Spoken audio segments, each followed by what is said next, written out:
Hi friends, എല്ലാവർക്കും നമസ്കാരം. ജ്യോതിസ് ചാനലിലേക്ക് വീണ്ടും ഒരിക്കൽ കൂടി സ്വാഗതം. ഞാൻ ഇന്ന് നത്തോലി മീൻ കൊണ്ടൊരു തോരൻ വെക്കാൻ പോവുകയാണ്. നത്തോലി എന്ന് വെച്ചാൽ ഇവിടുത്തെ വത്തൾ, ചൂട, അങ്ങനെ പല ഭാഷയിൽ പറയും. അപ്പോൾ കൊഴുവ എന്ന് പറയും ചിലയിടത്ത്. അങ്ങനെയുള്ള ഒരു മീനുണ്ട്. നല്ല രുചികരമായിട്ടുള്ളൊരു തോരൻ വെക്കാൻ പോവുകയാണ്.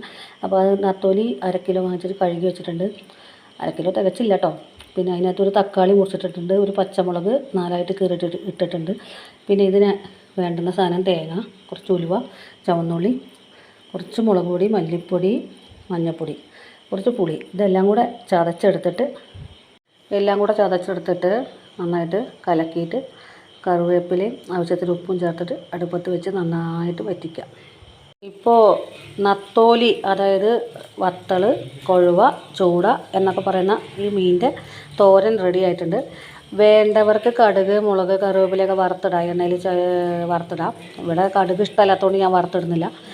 ഇത് ഒരു പ്രത്യേക അറിയിപ്പുണ്ട്, സ്പൂൺ കൊണ്ട് ഇടയ്ക്കിടയ്ക്ക് ഇളക്കി കൊടുക്കരുത് കേട്ടോ, ഉടഞ്ഞു പോകും മീൻ. അല്ലെങ്കിൽ ഇങ്ങനെ കിട്ടും. അപ്പോൾ ഇത് ഇഷ്ടപ്പെട്ടാൽ, ഈ വീഡിയോ ഇഷ്ടപ്പെട്ടാൽ എല്ലാവരും ലൈക്ക് ചെയ്യുക, ഷെയർ ചെയ്യുക, സബ്സ്ക്രൈബ് ചെയ്യുക. എല്ലാവരും ഒന്ന് ഉണ്ടാക്കി നോക്കണേ. നല്ല ടേസ്റ്റുള്ളൊരു വിഭവം കേട്ടോ. വീണ്ടും ഒരു പുതിയ വീഡിയോ ആയിട്ട് അടുത്ത് തന്നെ വരാം. Thank you.